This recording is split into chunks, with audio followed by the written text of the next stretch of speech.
अस्सलाम वालेकुम। मैं मोहम्मद अख्तर तुसरे ते पे यूट्यूब चैनल ट्रैक्टर चक दा आगाज़ तो बिस्मिल्लाह जाम खुदा जाने जिथा थोड़ा पीर उत्थे तो आपको खैर वसदे रहो ते हंसदे रहो।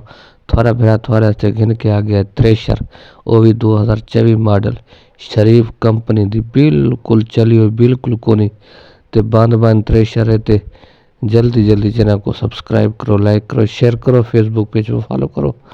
ये 2024 मॉडल कीमत बिल्कुल मुनासिब है ते 104 कटर वाली बिल्कुल साफ थ्रेशर।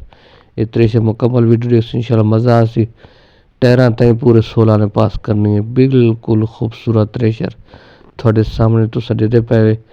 बाकी दे एंगल वगैरह देख सकते वे। बाकी इस दे नाल जैनवन जिहड़ा होंदा एक जाल होंदा, एक जाल थोक मिल वैसी गंदा माला। ते बाकी थोड़े सामने स्टिकरां ताईं क्योंकि ये चली हुई कोनी बिल्कुल बंद है। हाले ताईं चलाई कोनी बिल्कुल चलाई कोनी। ते ये देखना कंडीशन थोड़े सामने थ्रेशर फॉर सेल। जिस भाई पास अभी कीमत वगैरह मैं तो दस देसा ते नंबर देने नंबर ते राबता लोकेशन दस देसा। बाकी थ्रेशर तुसा मुकम्मल लिखनी है। ये 2024 मॉडल शरीफ कंपनी दी बिल्कुल साफ थ्रेशर है। कंडीशन देख सकते वे पूरी मशीन पूरे 16 ने पास करनी क्योंकि चली एक सेकेंड भी कौन एक मिसल चलाएंदा ना वो भी कौन चली हो कि है कौन। बाकी बंद है कंडीशन। वीडियो देख लो ये थोड़े सामने हुक जी दी ये नवी हुक नवे मॉडल आंदी। बाकी वेट वगैरह देख सकते वे। बाकी वेट तो वगैरह एक लिखा ने यूनिवर्सल डिलैक्स मॉडल।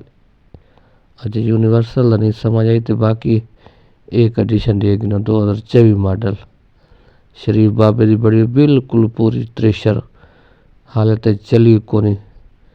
ते एक कंडीशन की कीमत की गल करा तो कीमत आपको दस देव। बाकी लोकेशन तो आपको पता है ज़िला बखर है, ज़िले बखर खली है। ते बाकी कीमत की गल करा तो कीमत इसकी बिल्कुल मुनासिब है। इसकी फाइनल जो हाँ ना है ना 15.25 लाख रुपया मंगना 15.5 15.25 लाख रुपए की थोक मिल वैसी। यह कंडीशन बिल्कुल थ्रेशर की थोड़े सामने ते मुकम्मल तुस देख दी कंडीशन। लोकेशन थोड़ा पता है ज़िला बखर इलाका नवा जंडाला उस इर्द गिर्द च।